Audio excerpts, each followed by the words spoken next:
이게 이제 써마지죠, 써마지. 리프팅계의 에르메스, 샤넬, 써마지입니다.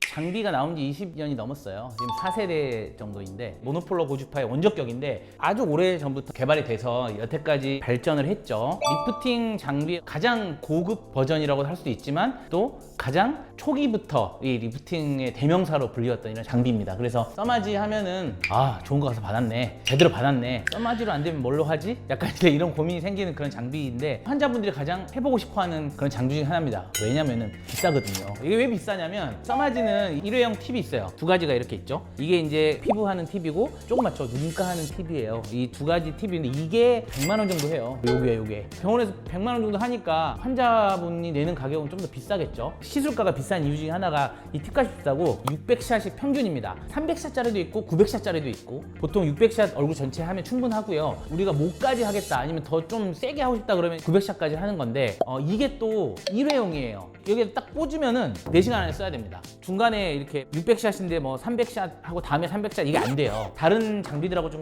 큰 특징이죠. 나눠 쓸 수가 없다는 거예요. 4시간 안에 그냥 한꺼번에 써야 되고 그래서 좀 비용적으로 비싸서 부담스럽기도 하지만 비싸서 워너비가 되는 이런 장비이기도 하고요. 뭐 이런 이유만으로 유명해지진 않았겠죠. 효과가 가장 좋습니다. 써마지라고 하는 장비는 이제 모노폴라 RF, 모노폴라 고주파라는 장비의 일종인데요. 팁을 여기다 끼우고 몸에다가 전극판을 하나 대요. 여기서 이렇게 하면은 이 팁에서 이 전극판으로 전류가 흐르겠죠. 그래서 고주파가 발생되면서 피부 깊은 층에 이제 콜라겐을 배생시키는 이런 장비입니다. 이 모노폴라 고주파 장비는 되게 많아요. 국산 장비 올리지오, 뭐 덴서티, 볼유머, 텐서마. 환자분들이 병원에 갔는데 뭘 등에 붙였다. 그러면 모노폴라 고주파라고 생각하시면 됩니다. 고주파의 에너지가 6.78MHz의 고주파가 피부에 인가가 되고 피부 전층, 특히 약간 좀 깊은 층까지 조절된 일종의 화상을 입힌 다음에 그 부위에 콜라겐이 변성되고 변성된 콜라겐이 치워지고 새로운 콜라겐이 재생되는 이러면서 리프팅이 되는 효과가 있고요. 이 모노폴라 고주파 같은 경우에는 고주파 열이 발생한다 그랬잖아요. 근데 뜨겁겠죠.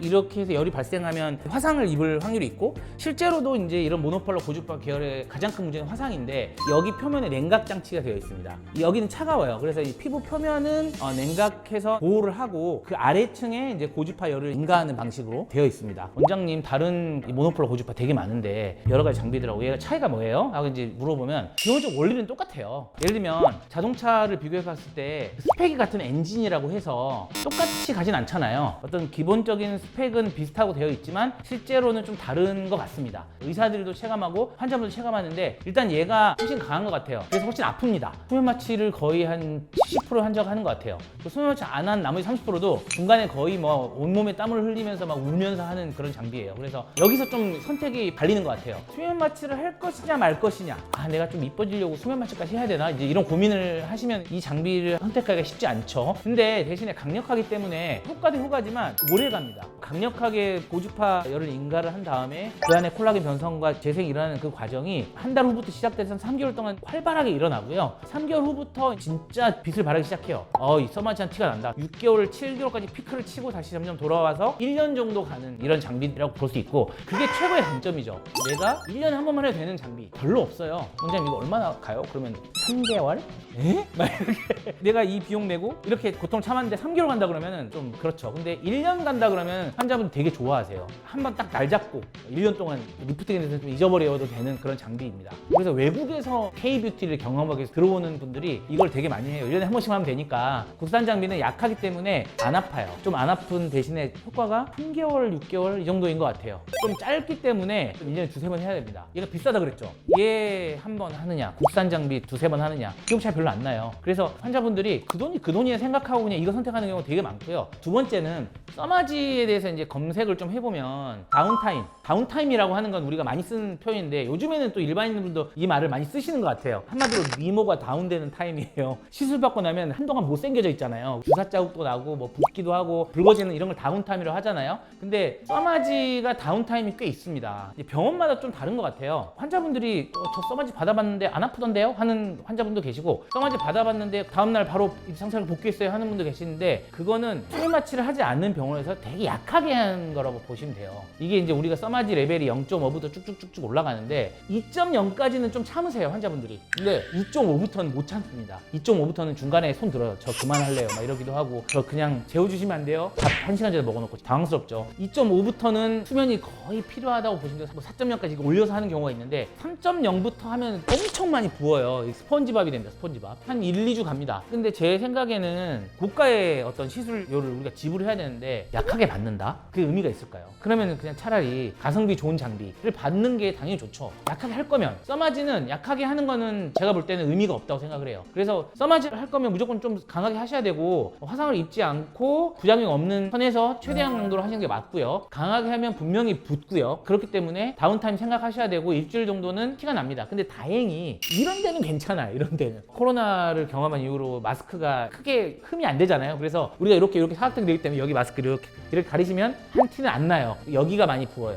부종이 이제 밑으로 내려와서 그러겠죠. 근데 써마지인데 안 붓던데 약하게 받은 거예요. 진짜 이건 잊으면 안 됩니다. 그냥 머릿속에 딱 박으셔야 돼. 이렇게 말해도 되나? 돈 날린 거예요. 국산 모노폴로 RF 장비 세게 받으면 아파서 못 받아요. 근데 이제 그거는 강도를 끝까지 올렸을 때 써마지의 중간 정도 통증인 것 같아요. 강도차가 확실히 있는 것 같고, 지금 특허가 다 풀렸는데 이 장비를 의사들도 너무 좋아하고 환자분들도 좋아하는 이유가 오래된 것도 있지만 항노화 효과, 리프팅 효과에 대해서 논문이 50개가 나와 있어요. 아무도 그런 장비가 없습니다. 아무것도. 다른 국내 장비 중에 논문이 50개 나온 장비가 없어요. 그래서 연구라고 하는 건 효과부터 부작용까지 전부 다 연구가 돼 있는 장비이기 때문에 믿을 만한 장비다. 믿을 수 있는 게 중요하잖아요. 특허도 한 70개가 걸려 있었어요. 근데 다 풀렸어, 지금은. 그 특허들을 다 따라해서 다른 장비들이 나왔는데 못 따라해. 되게 신기해요. 다 이렇게 나와 있는데도 특히 냉각 같은 거 못 따라해서 에너지를 다른 건 세게 못 하는 거죠. 그 다음에 에너지를 강하게 깊은 층까지 주는 기술도 아직은 부족한 것 같습니다. 그렇지만 효과가 없는 건 아니고 하기 때문에 선택의 기준은 내가 1년간은 시술을 한 번에 강하게 수면까지 고려해서 맞을 것이냐, 아니면은 나는 편안하게 약하게 다운타임 거의 없이 3개월에서 6개월 가는 시술을 두어 번 받을 것이냐, 여기서 딱 결정하시면 돼요. 둘 다 괜찮습니다. 써마지가 가장 강력하고 효과가 오래 가는 장비라는 거는 알면 되고, 리프팅 할 때 제일 많이 물어보는 게 원장님 울세라랑 써마지랑 차이가 뭐예요?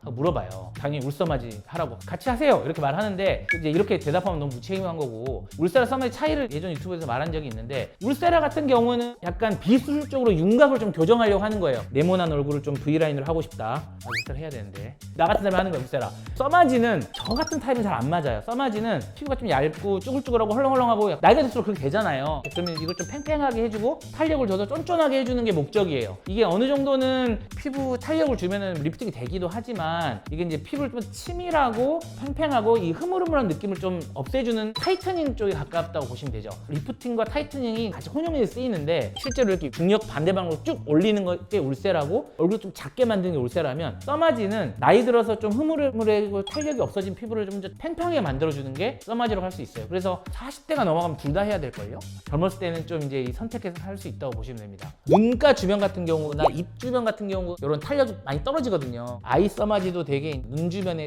떨어진 탄력들을 예방하거나 교정하는 데 되게 큰 도움이 되고, 목주름에도 이런 탄력을 주는데 이 써마지가 큰 도움이 되기 때문에 얼굴 전체에 탄력을 주는 이런 효과가 있다고 볼 수 있습니다. 부작용은 일단은 화상이죠. 화상. 어쩔 수 없이 생기는 경우가 있는 것 같아요. 이 피부 표면에 물집이 잡히고 하는 그 화상 같은 게 1도 화상 이상으로 가끔 생기는 것 같고, 조심해서 하면 다 막을 수 있지만, 어쨌든 우리가 잘못된 상식 중에 하나가 울세라만 볼페임이 있고 써마지는 볼페임이 없다고 생각하시는데, 얘도 볼페임이 있습니다. 우리가 고주파도 기본적으로 깊이 들어가다 보니까 표층에 있는 지방 이런 게 데미지를 입을 수가 있기 때문에 지방도 조금 빠져요. 왜냐면은 비만 장비들, 뱃살 빼는 장비들, 고주파 장비 되게 많거든요. 고주파도 지방층에 영향을 끼칠 수 있기 때문에 써마지도 너무 강하게 하면 볼페임이 생기더라고요. 그래서 이런 것도 디자인을 잘해서 할 필요가 있다고 보시면 됩니다. 그래서 볼페임이 걱정돼서 저는 써마지 하러 왔습니다, 이제 이렇게 말씀하시는 환자분들 되게 많은데, 써마지도 강하게 하면 볼페임이 생기기 때문에 당연히 전문가가 주의 깊게 할 필요가 있는 장비라고 할 수 있습니다. 이렇게 막 갖다 댄다고 다 되는 게 아니라고, 다 연구가 돼 있고 다 공부를 해야 되는 그런 장비들이니까 항상 많이 해본 경험이 많은 의료진한테 받는 게 가장 중요하고요. 특히 내 얼굴에 어떤 게 맞는지 잘 상담을 하시고 꼭 받으시길 바랍니다.